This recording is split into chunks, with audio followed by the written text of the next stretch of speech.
എല്ലാവർക്കും വീണ്ടും നമസ്കാരം. ഞാൻ നിങ്ങളുടെ ഡിസ്ക്രൈബർ. ഇന്ന് നമ്മൾ തോർ ദി ഡാർക്ക് വേൾഡ് മൂവിയുടെ ഹിഡൻ ഡീറ്റെയിൽസ് ആണ് കാണാനായിട്ട് പോകുന്നത്. എല്ലാ മാർവൽ ഫാൻസും വെറുക്കുന്ന ഒരു മൂവി ആയിരിക്കും തോർ ദി ഡാർക്ക് വേൾഡ്. എനിക്ക് സിനിമ അത്രയ്ക്ക് ഇഷ്ടമല്ല. പക്ഷേ സിനിമയുടെ ഏറ്റവും വലിയ പ്രത്യേകത എന്ന് വെച്ചാൽ MCU വന്നിട്ടുള്ള ആദ്യത്തെ ഡാർക്കസ്റ്റ് വെർഷൻ മൂവിയാണ് തോർ ദി ഡാർക്ക് വേൾഡ്. പേടി തന്നെ ഉണ്ടല്ലോ ദി ഡാർക്ക് വേൾഡ്. പ്രത്യേകിച്ച് സിനിമയ്ക്കകത്ത് ഒന്നും തന്നെ ഇല്ല. ഒരു വില്ലനാണെങ്കിൽ വരുന്നു, അവനാണെങ്കിൽ ഈ യൂണിവേഴ്സ് മുഴുവനും ഡാർക്ക് ആക്കാനായിട്ട് ട്രൈ ചെയ്തുകൊണ്ടിരിക്കുകയാണ്. അവൻ എതിർത്ത് തോർ നിൽക്കുന്നു. പിന്നീട് ഈ സിനിമയുടെ ക്ലൈമാക്സിൽ തോറും ലോക്കിയും തമ്മിലുള്ള ബ്രദർ റിലേഷൻഷിപ്പ് കുറച്ചുകൂടി ഒന്ന് ഡെവലപ്പ് ചെയ്ത് കൊണ്ടുവരുന്നുണ്ട്. ഈ സിനിമയുടെ ആദ്യത്തെ സ്ക്രിപ്റ്റ് റെഡിയാക്കിയപ്പോൾ ലോക്കി ആ സ്ക്രിപ്റ്റിലേ ഇല്ലായിരുന്നു. പിന്നീട് അവഞ്ചേഴ്സ് 1 ശേഷം ലോക്കി ഫേമസ് ആയതുകൊണ്ടാണ് സ്ക്രിപ്റ്റിൽ തന്നെ ലോക്കി ആഡ് ചെയ്തത്. ലോക്കി കൊണ്ടുവന്നത് എന്തായാലും നന്നായി, കാരണം ഈ സിനിമ ഒന്നാതെ ബോറാണ്. സോ ലോക്കി ഉള്ള സീൻസൊക്കെയാണ് ഈ സിനിമ ഒന്ന് ബൂസ്റ്റപ്പ് ചെയ്തിരിക്കുന്നത്. സോ ലോക്കി മാത്രം ഇല്ല എന്നുണ്ടെങ്കിൽ ഈ സിനിമ ഒന്നും കൂടി ഒന്ന് ബോറായി പോയാനായിരുന്നു. സോ ലോക്കി കൊണ്ടുവന്നത് എന്തായാലും നന്നായി. പക്ഷേ ഒരുപാട് ഇൻട്രസ്റ്റ് ആയിട്ടുള്ള ഹിഡൻ ഡീറ്റെയിൽസ് ഒക്കെ സിനിമയ്ക്കതുകൊണ്ട് ഫ്രണ്ട്സ് എല്ലാം തന്നെ ഡിസ്ക്രൈബ് ചെയ്യാം. സോ മറക്കാതെ വീഡിയോ അവസാനം വരെയും കാണുക. സോ ആദ്യം തന്നെ തോറിൻ്റെ എൻട്രി. സോ വെനഹം എന്ന് പറഞ്ഞൊരു സ്ഥലത്ത് നിന്നിട്ട് ഫൈറ്റ് നടന്നുകൊണ്ടിരിക്കുകയാണ്. സോ ആ ഫൈറ്റിൽ തോർ എൻട്രി ആകുന്നത് അവഞ്ചേഴ്സ് ഇൻഫിനിറ്റി വാറിൽ വക്കാണ്ട ഫൈനൽ ബാറ്റിൽ തോർ എങ്ങനെയാണ് ഒരു മരണമാസ് എൻട്രി തന്നത് അതേപോലെ തന്നെയാണ് ഇവിടെയും തോർ എൻട്രി ആയിരിക്കുന്നത്. പിന്നെ അവഞ്ചേഴ്സ് എൻഡ് ഗെയിമിൽ ക്യാപ്റ്റൻ അമേരിക്ക മിയോണറിൽ പൊക്കിന് ശേഷം ഒന്ന് താനോസിന് നേരെ ഒന്ന് എറിഞ്ഞിട്ട് തിരിച്ച് ക്യാച്ച് പിടിക്കും. അതേപോലെ തന്നെയാണ് ഇവിടെ തോറും ഒന്ന് എറിഞ്ഞിട്ട് തിരിച്ച് ക്യാച്ച് പിടിക്കുന്നത്. സോ ഇവിടെ വന്നിട്ട് ക്രോൺ എന്ന് പറഞ്ഞൊരു ക്യാരക്ടറിനെ കാണിച്ചാണ്. ഈ ക്രോൺ എന്ന് പറഞ്ഞൊരു ക്യാരക്ടർ ജേർണി ഓഫ് മിസ്റ്ററി എന്ന് പറഞ്ഞൊരു കോമിക് സീരീസിൽ അപ്പിയർ ആയിട്ടുണ്ട്. സോ അതേ കോമിക് സീരീസിൽ തന്നെയാണ് തോർ ആദ്യമായിട്ടും അപ്പിയർ ആയിരിക്കുന്നത്. രണ്ട് കാക്കൾ 9 റെലൻസ് മുഴുവനും കറങ്ങിയിട്ട് അവിടെ നടക്കുന്ന ഓരോ കാര്യങ്ങളും ഓടിനെടുത്ത് പോയി പറയാറുണ്ട്. സോ ഈ രണ്ട് കാക്കളെയും തോർ ഫസ്റ്റ് പാർട്ട് മൂവിൽ കാണിച്ചിട്ടുണ്ട്. സോ സെക്കൻഡ് പാർട്ട് മൂവിൽ ഓടിൻ്റെ കയ്യിലേക്ക് വന്നിരിക്കുന്ന പോലെയാണ് കാണിച്ചിട്ടുള്ളത്. ഈ രണ്ട് കാക്കളെ ഒരുമിച്ച് വിളിക്കുന്നത് റാവൻ എന്നാണ്. പിന്നീട് ഈ രണ്ട് കാക്കകൾക്കും ഓരോരുത്തർക്കും തന്നെ ഓരോ പേരുമുണ്ട്, ഹുഗീൻ ആൻഡ് മുനിൻ. പക്ഷേ ഈ ഓടിൻ്റെ കയ്യിലേക്ക് വന്നിരിക്കുന്നത് ഹുഗീനാണോ മുനിനാണെന്ന് തിരിച്ചറിയാൻ പറ്റുന്നില്ല.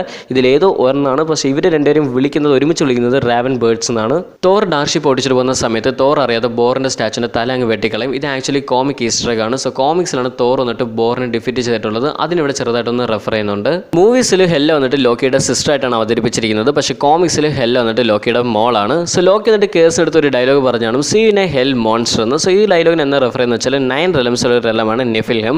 നിഫിൽഹമിൻ്റെ പകുതിയാണ് ഹെല്ല്. സോ ഹെല്ലിൻ്റെ ക്യൂനായിട്ടാണ് ഹെല്ല ഉള്ളത്, ഗോഡസ് ഓഫ് ഡെത്ത്. ഈ സിനിമയിൽ ഒരു സീനിൽ ക്യാപ്റ്റൻ അമേരിക്ക കാണിച്ചിട്ടുണ്ട്. അതേ തോർ വന്നിട്ട് ലോക്കിയുടെ സഹായം ആവശ്യപ്പെട്ട് ലോക്കി കൊണ്ടുപോകുന്ന സമയത്ത് ലോക്കിയാണെങ്കിൽ തോറിനിട്ട് ഭയങ്കര ഡിസ്റ്റർബ് ചെയ്തുകൊണ്ടിരിക്കും. സോ ആ സമയത്ത് ലോക്കിയാണെങ്കിൽ ക്യാപ്റ്റൻ അമേരിക്കയുടെ രൂപമെടുത്ത് സംസാരിക്കും. സോ ആ സംസാരിക്കുന്ന സമയത്ത് ക്യാപ്റ്റൻ അമേരിക്കയുടെ വോയിസ് ആണ് വരുന്നത്, അതായത് ക്രിസ് ഇവൻസിൻ്റെ വോയിസ് ആണ് വരുന്നത്. അതേ സമയത്ത് തോറിനെ ഒരു പെണ്ണായിട്ട് മാറ്റുന്ന സമയത്ത് തോർ വന്നിട്ട് സംസാരിക്കുന്നത് തോറിൻ്റെ വോയിസിലാണ്. അതേസമയത്ത് അവഞ്ചേഴ്സ് എൻഡ് ഗെയിമിൽ ക്യാപ്റ്റൻ അമേരിക്കയായിട്ട് ലോക്കി മാറുന്ന സമയത്ത് ക്യാപ്റ്റൻ അമേരിക്കയുടെ വോയിസിലാണ് സംസാരിച്ചിരിക്കുന്നത്. It will hurt no less when I kill you in this form. Very well. This is much better. Whoa. Costume's a bit much. So tight. But the confidence. I can feel the righteousness surge. So maybe ഇതൊരു movie mistake ആയിരിക്കുമോ? So ഇത് movie mistake അല്ല friends. കാരണം Lockie വന്നിട്ട് mimicry കൂടി ചെയ്യുവാണ്. അതായത് Chris events അത് ക്യാപ്റ്റൻ അമേരിക്കയായിട്ട് മാറുന്ന സമയത്ത് അല്ലെങ്കിൽ വേറെ ഏതെങ്കിലും രൂപം എടുക്കുന്ന സമയത്ത് ലോക്കി വന്നിട്ട് മിമിക്രി കൂടി ചെയ്യും. അതേസമയത്ത് തോറിൻ്റെ കാര്യത്തിൽ തോർ മിമിക്രി ചെയ്യത്തില്ലല്ലോ, തോറിനെ പെട്ടെന്ന് ആക്കിയിരിക്കുന്നത്. സോ തോറിന് മിമിക്രി ചെയ്യാനായിട്ട് ടൈമൊന്നും കിട്ടിയില്ല. സോ പെട്ടെന്ന് തോർ അങ്ങ് സംസാരിച്ചു പോയി. അത്രയുള്ള കാര്യങ്ങൾ. ഇത് മൂവി മിസ്റ്റേക്ക് അല്ല. പക്ഷേ ഇങ്ങനത്തെ ഒരു സീൻ അവരുടെ മൈൻഡിലില്ലായിരുന്നു, ലോക്കിയ സ്ക്രിപ്റ്റിലില്ലായിരുന്നു. പിന്നെ എങ്ങനെ ഇങ്ങനത്തെ ഒരു സീൻ കാണും? സോ ഇങ്ങനത്തെ സീൻ അവർ എടുക്കണം തീരുമാനിച്ചപ്പോൾ ക്രിസ് ഇവൻസ് വന്നിട്ട് ആ ഷൂട്ടിംഗ് സ്പോട്ടിന് തൊട്ട് അടുത്തുണ്ടായിരുന്നു.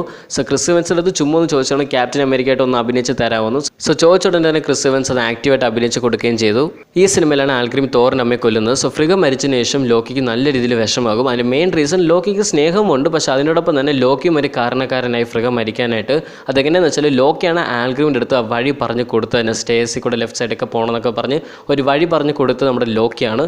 സോ ലോക്കിയും ഒരു കാരണക്കാരനാണ് തൻ്റെ അമ്മ മരിക്കാൻ എന്ന് വിചാരിച്ചുകൊണ്ടാണ് ലോക്കി നല്ല രീതിയിൽ വിഷമിച്ചതും. സോ അതിനുശേഷമാണ് ലോക്കിയും തോറും തമ്മിലുള്ള ബ്രദർ റിലേഷൻഷിപ്പ് കുറച്ചുകൂടി ഡെവലപ്പ് ചെയ്ത് കൊണ്ടുവന്നതും. ക്ലൈമാക്സിൽ ലോക്കി മരിച്ചതായിട്ട് കാണിക്കും, പക്ഷേ ലോക്കി മരിച്ചിട്ടില്ല. ഓടിൻ്റെ സ്ഥാനത്ത് ഓടിനായി മാറി തന്നെ അസ്ഗാർഡ് ത്രോണിൽ ഇപ്പോൾ ഇരിക്കുകയാണ് ലോക്കി. സോ ലോക്കി ഒരു രൂപമാറ്റം എടുക്കുന്നതിന് മുമ്പ് വന്നിട്ട് ഒരു ഗ്രീൻ ഷെയ്ഡ് വരാറുണ്ട്. സോ രൂപമാറ്റം എടുക്കുന്ന സമയത്ത് ഒരു ഗ്രീൻ ഷെയ്ഡ് വന്നിട്ടാണ് രൂപം മാറുന്നത്. സോ ഇവിടെ വന്നിട്ട് ലോക്കി വാച്ച്മാനായിട്ട് മാറിയതിന് ശേഷമാണ് ആ ഒരു സ്ഥലത്ത് നിന്ന് ലോക്കി എസ്കേപ്പ് ആകുന്നത്. സോ വാച്ച്മാനായിട്ട് മാറുന്ന സമയത്ത് ആ വാച്ച്മാൻ്റെ ഷോട്ട് കാണിക്കുന്ന സമയത്ത് ചെറിയൊരു ഗ്രീൻ ഷെയ്ഡും കൂടി കാണിക്കുന്നുണ്ട്. സോ അവിടെ തന്നെ വെച്ചിട്ട് ചെറുതായിട്ട് ഇൻഡിക്കേറ്റ് ചെയ്തു ലോക്കി മരിച്ചിട്ട് മുൻസേ ഇതാണ് ലോക്കി എന്നുള്ള കാര്യം ചെറുതായിട്ടൊന്ന് ഇൻഡിക്കേറ്റ് ചെയ്തിട്ടുണ്ടായിരുന്നു. സോ ലോക്കി അസ്ഗാർഡ് ത്രോണിൽ ഇരിക്കുന്ന ഒരു പോസ് വന്നിട്ട് ലോക്കിയുടെ സിഗ്നേച്ചർ പോസാണ് കോമിക്സിൽ. സോ കോമിക്സിൽ മോസ്റ്റ് ഓഫ് ദ ടൈമും ലോക്കി ത്രോണിരിക്കുന്ന സമയത്ത് ഈ ഒരു പോസ്റ്റിലായിരിക്കും ലോക്കി ഇരിക്കുന്നത്. പിന്നീട് ക്ലൈമാക്സ് സീനിൽ 9 റെലംസ് കൂടി കൺവേർജൻസ് ആകുന്ന പോലത്തെ ഒരു ഷോട്ട് കാണിച്ചിട്ടുണ്ട്. സോ ഇവിടെ മുസ്പെൽഹിം എന്ന് പറഞ്ഞൊരു റെലം കൂടി കാണിച്ചിട്ടുണ്ട്. സോ ഈ റെലമാണ് കോമിക്സിൽ സത്തറിൻ്റെ സ്ഥലം. പിന്നീട് തോർ റാഗ്നറോക്ക് മൂവിയിൽ തോറും സത്തറും ഓപ്പണിംഗ് ഷോട്ടിൽ ഉണ്ടായിരുന്ന സ്ഥലം കൂടിയാണ് മുസ്പെൽഹിം. ഈ സിനിമയുടെ പോസ്റ്റ് ക്രെഡിറ്റ് സീനിലാണ് MCU വന്നിട്ട് ഇൻഫിനിറ്റി സ്റ്റോൺസ് എന്ന് പറഞ്ഞൊരു കോൺസെപ്റ്റിനെ ഫോക്കസ് ചെയ്തിട്ട് പോകുന്നത് പറഞ്ഞ് കാണിച്ചിരിക്കുന്നത്. അതായത് അസ്ഗാർഡിയൻസ് വന്നിട്ട് റിയാലിറ്റി സ്റ്റോൺസ് കളക്ടറിനടുത്ത് കൊടുക്കാൻ വരുന്ന സമയത്ത് സോ കളക്ടർ പറയും നിങ്ങളുടെ അസ്ഗാർഡ് വാൾസിൻ്റെ അവിടെ നിന്ന് ഈ സ്റ്റോൺ വെക്കാനായിട്ട് സ്ഥലമില്ല. എന്നാൽ അസ്ഗാർഡിയൻ പറയും ഇല്ല ഇല്ല, അവിടെ ഓൾറെഡി വേറൊരു ഇൻഫിനിറ്റി സ്റ്റോൺ കൂടി ഉണ്ട്. സോ 2 ഇൻഫിനിറ്റി സ്റ്റോൺസും കൂടി ഒരുമിച്ചിരുന്നാൽ അത് ആപത്താണ്. സോ റിയാലിറ്റി സ്റ്റോൺ കയ്യിൽ കിട്ടിയ കലക്ടർ പറയും 1 down 5 to go എന്ന്. സോ ഈ ഒരു ഡയലോഗ് വെച്ചിട്ടാണ് എല്ലാവരും കണ്ടുപിടിച്ചത് 6 ഇൻഫിനിറ്റി സ്റ്റോൺസ് കൂടി ഇനി മാർവലിൽ കാണിക്കാൻ പോവുകയാണെന്നുള്ളൊരു കാര്യം. ശരിക്കും പറഞ്ഞാൽ കോമിക്സിൽ ഒരുപാട് ഇൻഫിനിറ്റി സ്റ്റോൺസ് ഒക്കെ ഉണ്ട്, ego infinity stones, death stones എന്നൊക്കെ പറഞ്ഞിട്ട്. സോ അതിനായിട്ട് ഒരു സ്പെഷ്യൽ വീഡിയോ വേണമെന്നുള്ളവർ മറക്കാതെ കമൻറ്റിൽ പറയുക ഫ്രണ്ട്സ്. ഉറപ്പാണ് ഞാൻ അതിന് വേണ്ടിയിട്ട് ഒരു വീഡിയോ മേക്ക് ചെയ്യുന്നതായിരിക്കും. ഈ സീനിലാണ് ആദ്യമായിട്ട് കലക്ടർ ടിവാനെ ഇൻട്രൊഡ്യൂസ് ചെയ്തിരിക്കുന്നതും കൂടെ കരീനെ ഇൻട്രൊഡ്യൂസ് ചെയ്തിരിക്കുന്നതും. സോ കരീന വന്നിട്ട് കോമിക്സിൽ കലക്ടർ ടിവാൻ്റെ മോളാണ്, പക്ഷേ ഈ സിനിമയിൽ അപ്പിയർ ആയിരിക്കുന്നത് കലക്ടർ ടിവാൻ്റെ അസിസ്റ്റൻ്റ് ആയിട്ടാണ്. പിന്നീട് ഈ സീൻ മുഴുവനായിട്ട് തന്നെ ഡയറക്റ്റ് ചെയ്തിരിക്കുന്നത് ഗാർഡിയൻസ് ഓഫ് ഗാലക്സിയുടെ ഡയറക്ടറായ ജെയിംസ് ഗൺ ആണ്. സോ ഈ സിനിമ ഒന്ന് ഡയറക്റ്റായിട്ട് കണക്ട് ആവുന്ന ഗാർഡിയൻസ് ഓഫ് ഗാലക്സി മൂവിയൊക്കെയാണ്. സോ മൂവി ഡയറക്ടറാണ് ഈ സീൻ മുഴുവനും ഷൂട്ട് ചെയ്തിരിക്കുന്നത്. ഒരു സീനിൽ ഡോക്ടർ എറിക് സെൽവിങ് ആണെങ്കിൽ ഒരു ക്ലാസ് എടുത്തുകൊണ്ടിരിക്കും. സോ ആ ക്ലാസ് ബോർഡ് വന്നിട്ട് മുഴുവനും ഈസ്റ്റർ ആണ് നിറഞ്ഞിരിക്കുന്നത്. അവിടെ നെക്സസ് ഓഫ് റിയാലിറ്റി എന്ന് പറഞ്ഞിട്ട് എഴുതിയിട്ടുണ്ട്. സോ ഇത് വന്നിട്ട് ക്രോസ് ഡയമെൻഷൻ റിയാലിറ്റി ആണ് മെൻഷൻ ചെയ്യുന്നത്. സോ ഈ ഒരു ഡയമെൻഷൻ, അതായത് ഈ ഒരു റിയാലിറ്റി യൂസ് ചെയ്തിട്ട് വേറെ ഏത് റിയാലിറ്റിയിലും പോകാനായിട്ടും സാധിക്കും, മൾട്ടിവേഴ്സിന് പോലും ആക്സസ് ചെയ്യാനായിട്ട് സാധിക്കും. സോ ഈ റിയാലിറ്റിയുടെ ഗാർഡിയൻ വന്നിട്ട് മാൻതിങ് ആണ്. സോ മാൻതിങ്ങിന് ഓൾറെഡി തോർ റാഗ്നറോക്ക് മൂവിയിലും മെൻഷൻ ചെയ്തിട്ടുണ്ടായിരുന്നു. സോ ഇവിടെ തോർ ഡാർക്ക് വേൾഡിലും മെൻഷൻ ചെയ്തിട്ടുണ്ട്. സോ മേ ബി എനിക്ക് തോന്നുന്നു തോർ 4 മാൻതിങ്ങിനെ കാണിക്കാം, ഇല്ലെങ്കിൽ ഡോക്ടർ സ്ട്രേഞ്ച് മൾട്ടിവേഴ്സ് ഓഫ് മാഡ്നസിലും മാൻതിങ്ങിനെ കാണിക്കാനായിട്ട് ചാൻസ് ഉണ്ട്. കാരണം ഈ റിയാലിറ്റി ആക്സസ് ചെയ്യുകയാണെന്നുണ്ടെങ്കിൽ ഈസി ആയിട്ട് തന്നെ മൾട്ടിവേഴ്സിനെ ആക്സസ് ചെയ്യാനായിട്ട് സാധിക്കും. സോ മേ ബി അങ്ങനെ കറങ്ങി തിരിച്ച് മാൻതിങ്ങിൻ്റെ അടുത്ത് വരുന്ന പോലെയും കാണിക്കാം. അതിൻ്റെ തൊട്ടിപ്പുറത്ത് തന്നെ സൈമൺസ് എന്ന് പറഞ്ഞിട്ട് എഴുതിയിട്ടുണ്ട്. സോ ഇത് റെഫർ ചെയ്യുന്നത് വാൾട്ടർ സൈമൺസിനാണ്. അദ്ദേഹമാണ് തോറിന് ബേസ് ചെയ്തിട്ട് ഒരുപാട് കോമിക് സീരീസ് എഴുതിയിട്ടുള്ളത്. അടുത്തത് ക്രോസ് റോഡ്സ് പറഞ്ഞൊരു വാക്ക് എഴുതിയിട്ടുണ്ട്. ഇതെന്തിനാണ് റെഫർ ചെയ്യുന്നത് വെച്ചാൽ ഇൻക്രെഡിബിൾ ഹൾക്ക് കോമിക് സീരീസിൽ ഹൾക്ക് ആണെങ്കിൽ തൻ്റെ കൺട്രോൾ നഷ്ടപ്പെട്ടങ്ങ് നിൽക്കും. ഹൾക്കേ കൺട്രോൾ നഷ്ടപ്പെട്ട് നിൽക്കുന്ന സമയത്ത് ഡോക്ടർ സ്ട്രേഞ്ച് ആണെങ്കിൽ ക്രോസ് റോഡ്സ് എന്ന് പറഞ്ഞൊരു ഡയമെൻഷനകത്ത് ഹൾക്കിനെ അങ്ങ് അടച്ചിടും. സോ ഹൾക്കിൻ്റെ കൺട്രോൾ ഒന്ന് കാം ഡൗൺ ആവാനായിട്ട്. അതിൻ്റെ തൊട്ടടുത്ത് തന്നെ ഫോൾട്ട് എന്ന് പറഞ്ഞിട്ടും എഴുതിയിട്ടുണ്ട്, ദ ഫോൾട്ട് എന്ന്. സോ ദ ഫോൾട്ട് ഉദ്ദേശിക്കുന്നതെന്ന് വെച്ചാൽ അതൊരു പോർട്ടാണ്. സോ ആ പോർട്ടിൽ വഴി നിങ്ങൾ എൻ്റർ ആവുകയാണെന്നുണ്ടെങ്കിൽ ക്യാൻസർ വേഴ്സിലോട്ട് കയറും. സോ അതൊരു യൂണിവേഴ്സാണ്. സോ ആ യൂണിവേഴ്സിൽ വന്നിട്ട് internals, Inhumans, super heroes, Avengers അങ്ങനെ ഒരുപാട് പേരുണ്ട്. സോ അവരെല്ലാവരും തന്നെ ഒരു ഇമ്മോർട്ടൽസ് ആണ്, അവർക്ക് മരണമേ ഇല്ല. ഈ ബോർഡിൻ്റെ ഏറ്റവും മുകളിൽ വന്നിട്ട് കൈൽ പ്ലസ് യോസ്റ്റ് ഈസിക്കൽ ടു എക്സ് എന്ന് പറഞ്ഞ് എഴുതിയിട്ടുണ്ട്. സോ ഇതെന്താണ് റെഫർ ചെയ്യുന്നത് വെച്ചാൽ എക്സ്മെന് വരുന്ന X-23 ക്യാരക്ടറാണ് റെഫർ ചെയ്യുന്നത്. X-23 ക്യാരക്ടറിനെ ക്രിയേറ്റ് ചെയ്തിരിക്കുന്നതിന് കൈലും യോസ്റ്റുമാണ്. സോ ഈ സിനിമയിൽ കൈൽ വന്നിട്ട് എക്സിക്യൂട്ടീവ് പ്രൊഡ്യൂസറായിട്ട് വർക്ക് ചെയ്തിട്ടുണ്ട്, യോസ്റ്റ് വന്നിട്ട് കോ റൈറ്ററായിട്ടും വർക്ക് ചെയ്തിട്ടുണ്ട്. ഈ സിനിമയുടെ ഏറ്റവും അവസാനത്തെ പോസ്റ്റ് ക്രെഡിറ്റ് സീനിൽ ജോതഹിം ബീസ്റ്റിനെ കാണിച്ചിട്ടുണ്ട്. സോ ഇത് വന്നിട്ട് വലിയൊരു മൃഗമാണ്, പക്ഷേ ഈ മൃഗത്തിന് ഇപ്പോൾ എന്താണ് സംഭവിച്ചത് ഇതുവരെയും കാണിച്ചിട്ടില്ല, വേറെ ഒരു സിനിമയിലും മെൻഷനും ചെയ്തിട്ടില്ല.